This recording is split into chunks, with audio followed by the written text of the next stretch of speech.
Marcus Thompson stood before his bedroom mirror, adjusting his casual weekend attire, a neat polo shirt and pressed khaki pants. Even on his day off, he carried himself with the quiet confidence that came from 8 years of experience as a federal prosecutor. Today was supposed to be simple, just a quick trip to the courthouse to file some personal property documents. The autumn morning greeted him with gentle sunlight as he pulled his modest Honda Civic into the courthouse parking lot. Marcus had purposely chosen a Saturday to handle his personal business, hoping to avoid the usual weekday rush. As he approached the entrance, he couldn't help but notice how different the atmosphere felt when he wasn't in his usual formal suit, with his Justice Department badge clipped to his chest. At the security checkpoint, Marcus observed a subtle shift in the guard's expressions. Officer Pete, who typically greeted him on weekdays with a cheerful, "Good morning, Mr. Thompson," now eyed him with cautious scrutiny. The guard's hand rested a little too eagerly on his belt as Marcus passed through the metal detector. "Arms out, sir," the second guard commanded, even though the detector remained silent. Marcus complied without complaint. He had experienced these random checks before. Maintaining his composure, he let them scan him a second time with the handheld detector. "Purpose of your visit?" the guard asked, holding Marcus's driver's license longer than necessary. "Filing property documents at the clerk's office," Marcus replied calmly, noticing how the guard's eyes darted between his face and the ID photo, as if searching for inconsistencies. Finally cleared to enter, Marcus walked through the quiet hallways, his footsteps echoing against the marble floors. The courthouse felt different on weekends, emptier, more imposing. A skeleton crew of staff moved about, their curious glances following him as he passed. At the information desk, Marcus encountered an elderly clerk he didn't recognize. "Excuse me, I need directions to the Property Records Division," he said politely. The clerk barely looked up from her crossword puzzle. "Third floor, courtroom 3. They're handling all administrative matters today due to renovations in the clerk's office," she replied with a dismissive wave. Marcus checked his watch, 10:15 a.m. The whole process shouldn't take more than 30 minutes, leaving him plenty of time to make it to his nephew's basketball game at noon.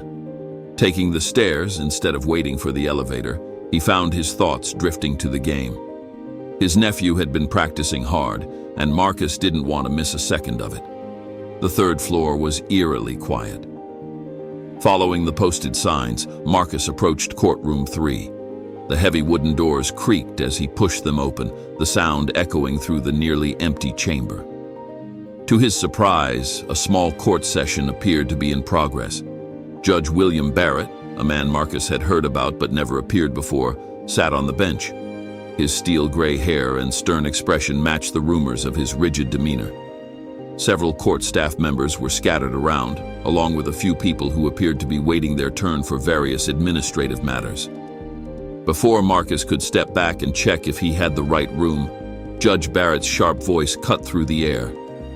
"Well, well, look who finally decided to grace us with their presence," the judge said.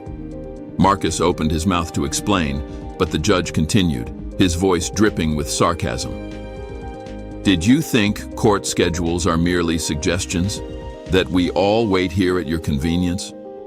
Confusion swept over Marcus as he realized the judge was addressing him as if he were an expected participant in the proceedings. He tried to speak again. "Your Honor, I apologize, but I'm here for—" "Silence!" Judge Barrett's gavel cracked against the sound block. "I've had enough of your disrespect. We've been waiting since 9 a.m. for case number 2347, and you stroll in here as if you're taking a casual walk in the park." "Yes," Marcus continued, opening the folder.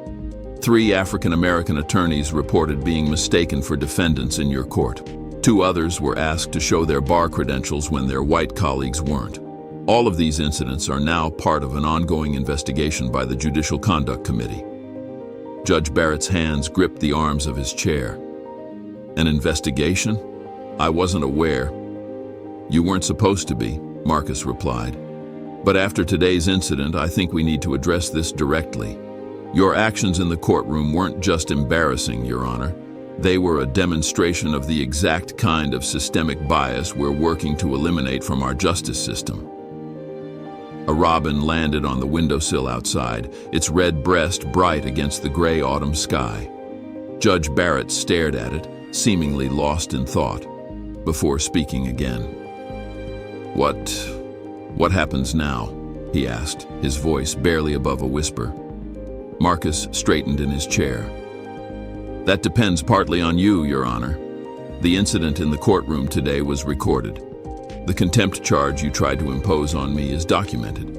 I could file a formal complaint which, combined with the other incidents we're investigating, would likely lead to a full review of your judicial conduct." The judge's shoulders slumped. 20 years of career achievements suddenly felt very fragile. "However," Marcus continued, "I'm more interested in creating meaningful change than pursuing punishment. I want to know what you're going to do to address these biases in your courtroom." Judge Barrett looked up, surprise evident on his face. "You're giving me a chance to fix this?" "I'm giving you a chance to be part of the solution," Marcus corrected him. "But that starts with acknowledging the problem. Those people out there in your courtroom, they deserve better. Every person who walks through those doors deserves to be treated with respect and dignity, regardless of how they look or what they're wearing." The judge nodded, slow realization dawning on his face. This wasn't just about one mistake on a Saturday morning. This was about a pattern of behavior that needed to change. "What do you suggest?" Judge Barrett asked, finally ready to listen. Marcus reached into his briefcase again, pulling out another document. "I have some ideas, but first I want to hear your thoughts on what happened today. Real change starts with honest self-reflection, Your Honor." Outside the chamber doors, the courthouse continued its quiet Saturday routine, unaware that inside this room, a small but significant step toward justice was taking place. By Monday morning, news of the Saturday incident had spread through the courthouse like wildfire. The story grew with each retelling. How federal prosecutor Marcus Thompson had been mistaken for a defendant, how Judge Barrett had tried to fine him, and how the whole scene had unfolded in front of witnesses. Linda Martinez, a veteran court reporter with 25 years of experience, sat in the courthouse cafeteria surrounded by a group of eager listeners. "I heard it from Sarah Chen herself," she said, stirring her coffee. "The judge didn't even let Mr. Thompson speak before trying to slap him with that fine. Can you imagine? One of our most respected federal prosecutors." At a corner table, 3 young law clerks huddled over their phones, reading news articles that had already begun appearing on local legal blogs. The headline, "Federal Prosecutor Faces Discrimination in Local Court," glowed on their screens. Meanwhile, in the U.S. Attorney's office on the 5th floor, Marcus sat in his office, his phone ringing nonstop. Janet Wong, his colleague of 5 years, knocked on his open door. "Marcus, you gotta see this," she said, walking in with her tablet. "The story's everywhere. The Black Lawyers Association just released a statement supporting you, and they're calling for a full investigation into judicial bias in the county courts." Marcus leaned back in his chair, looking at the family photo on his desk, him and his wife at their daughter's college graduation. "This was never about just me, Janet. This is about every person who walks into that courthouse and gets judged by their appearance rather than their character." His office phone rang again, this time the chief judge of the district court requesting an immediate meeting. The situation had escalated far beyond a simple weekend incident. In another part of the building, Judge Barrett sat alone in his chambers, staring at the growing pile of messages on his desk. His morning docket had been reassigned to another judge pending review. His secretary, Mrs. Anderson, had already fielded calls from 3 different news organizations. The judge picked up one of the messages, this one from his daughter, a civil rights attorney in Chicago. "Dad, we need to talk," it read simply. He could imagine her disappointment, and it hurt more than any official reprimand could. A knock on his door interrupted his thoughts. It was Robert Chen, the court administrator, looking uncomfortable.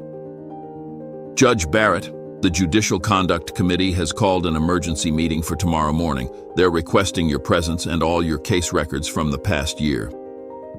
In the courthouse lobby, security guard Pete Watson, who had given Marcus extra scrutiny just 2 days ago, watched as a group of protesters began gathering outside. Their signs read, "Justice should be colorblind and end judicial bias now." Local news vans were starting to arrive, their satellite dishes reaching toward the gray sky. Back in Marcus's office, his phone buzzed with a text from his wife. "You're trending on Twitter, honey. Your daughter says you're her hero again." He smiled, remembering their conversation at breakfast yesterday. His teenage daughter had asked why he wasn't angrier about what happened.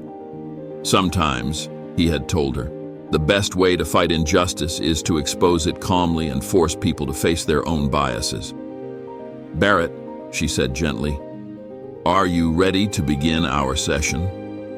Meanwhile, in the courthouse lobby, reporters gathered as more people came forward with their stories.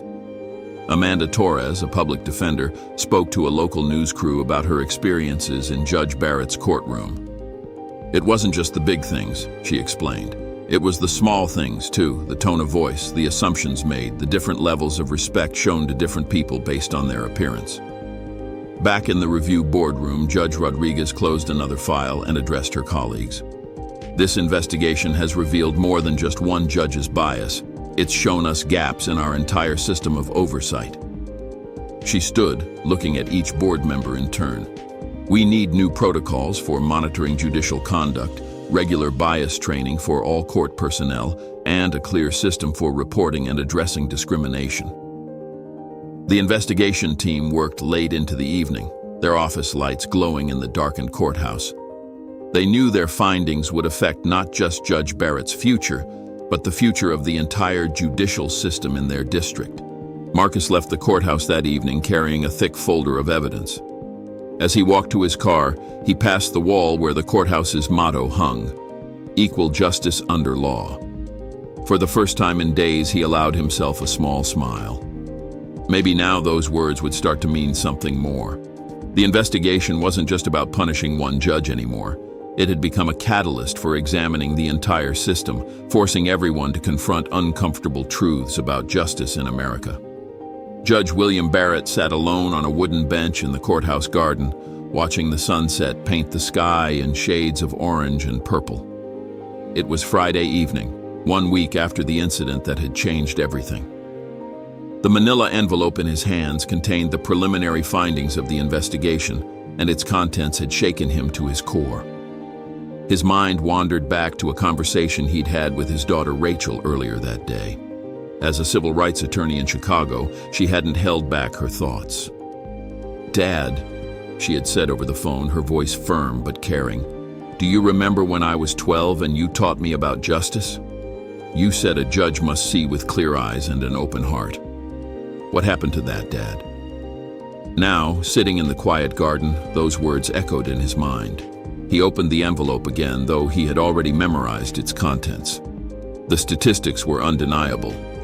In the past 3 years, he had given minorities an average of 40% higher fines, questioned the credentials of minority attorneys 27 times more often than their white colleagues, and shown consistent patterns of bias in bail decisions.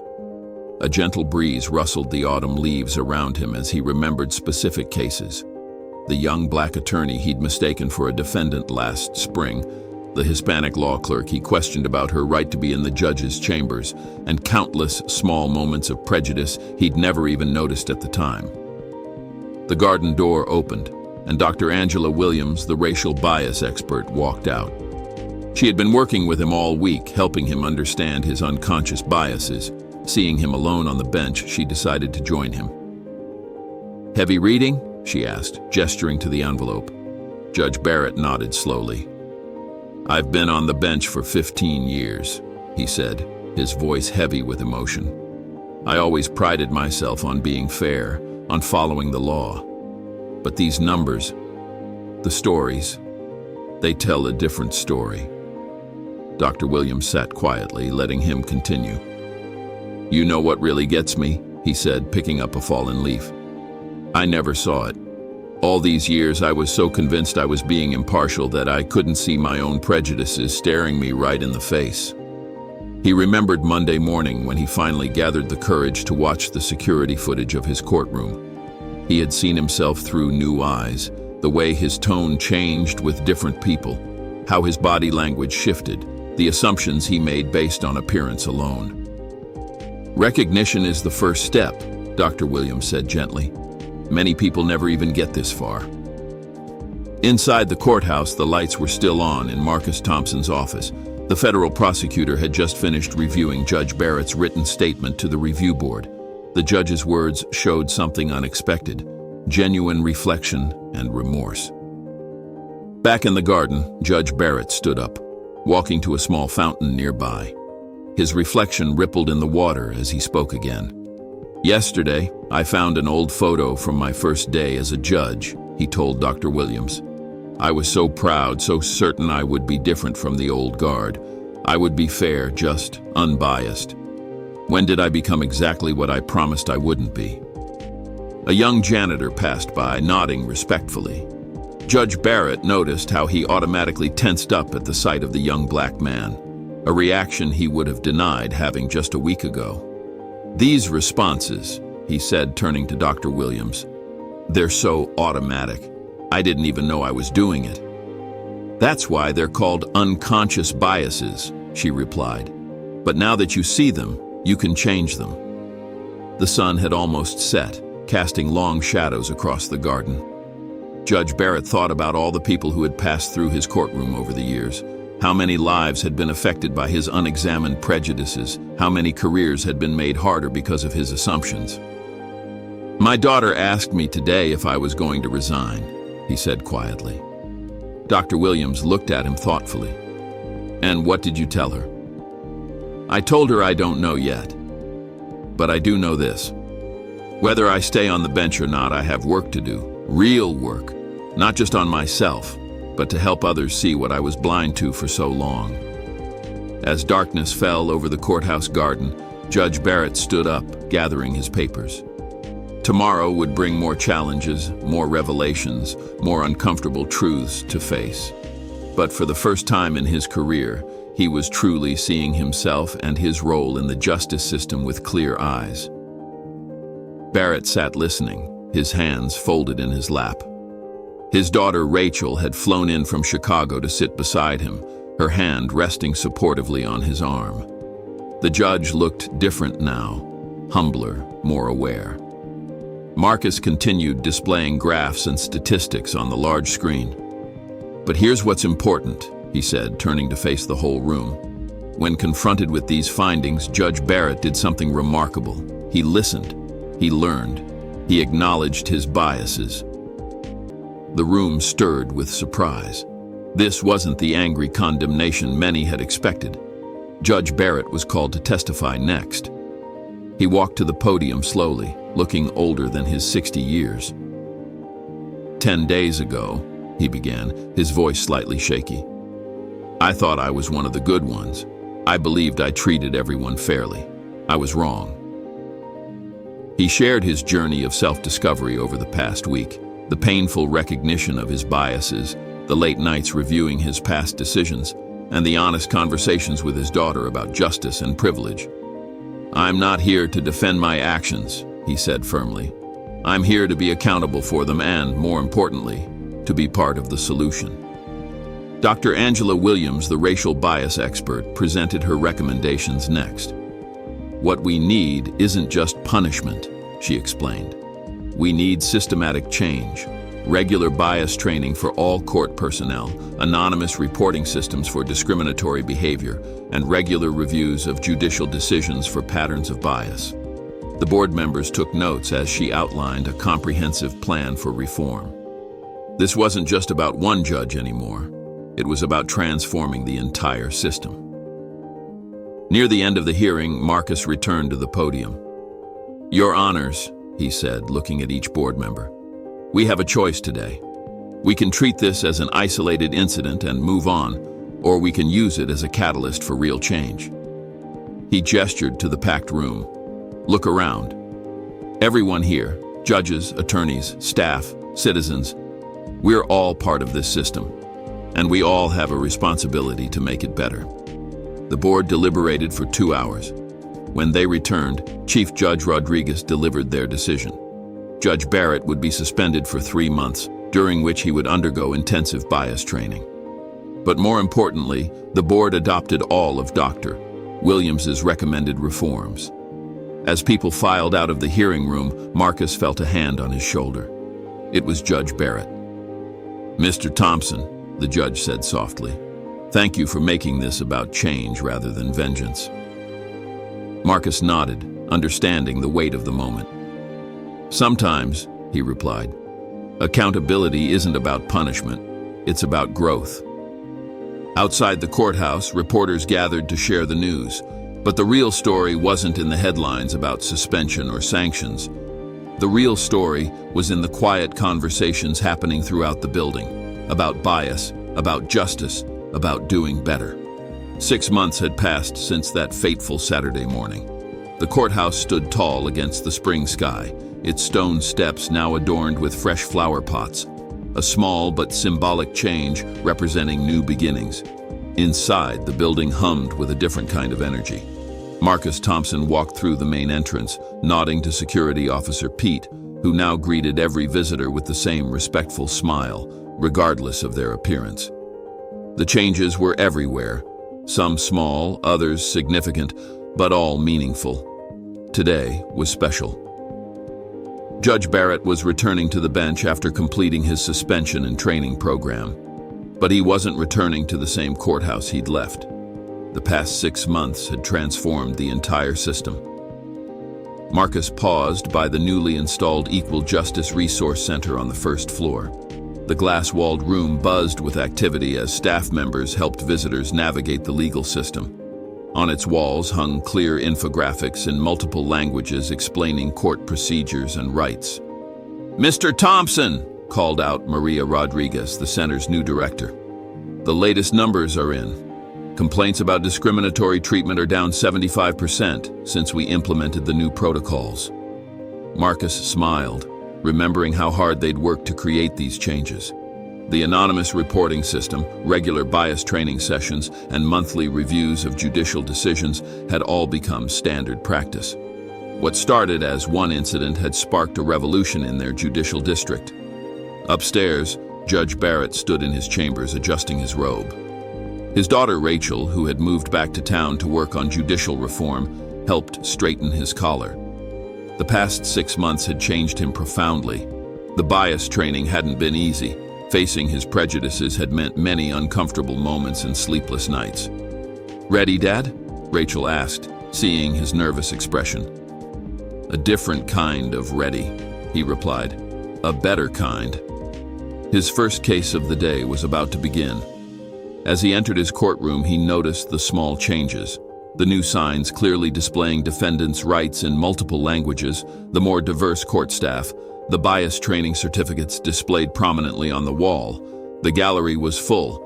Many had come to witness this moment, including several attorneys who had previously filed complaints about discriminatory treatment.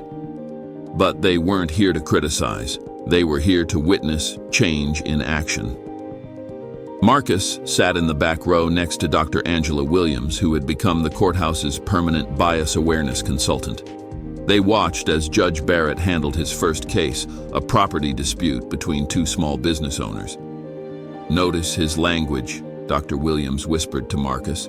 "Neutral, respectful, focused on facts rather than assumptions." During the lunch break, the courthouse cafeteria hosted a special gathering.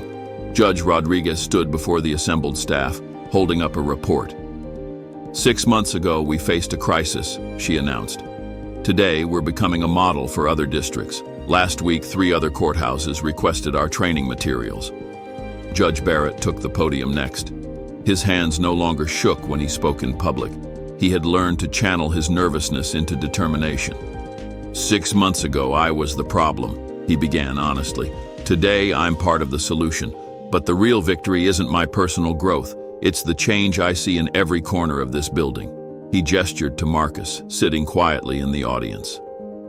Mr. Thompson could have demanded my resignation. Instead, he showed all of us, that true justice includes the chance to learn and grow. After the gathering, Marcus walked through the courthouse one last time before heading home. He stopped by the wall where the motto, "Equal Justice Under Law," still hung. Below it now was a new addition, Justice sees with clear eyes and an open heart. His phone buzzed, a message from his daughter. "Dad, my law school professor used your case as an example today. Real change happens one person at a time." Outside, spring flowers bloomed in the courthouse garden where Judge Barrett had spent so many hours reflecting. A group of law students toured the new resource center, their faces bright with hope for the future they would help shape. As Marcus drove home that evening, he thought about how one moment of injustice had led to waves of positive change. The courthouse wasn't perfect, no system created by humans ever could be, but it was better. More importantly, it was still improving, still growing, still learning. His wife met him at the door with a smile. "How was it?" she asked. Marcus looked back at the setting sun, thinking of all that had changed in 6 months. "It's not just a resolution," he replied. "It's a new beginning." And in courtrooms and corridors throughout the building, that new beginning was already unfolding. One case, one person, one moment at a time.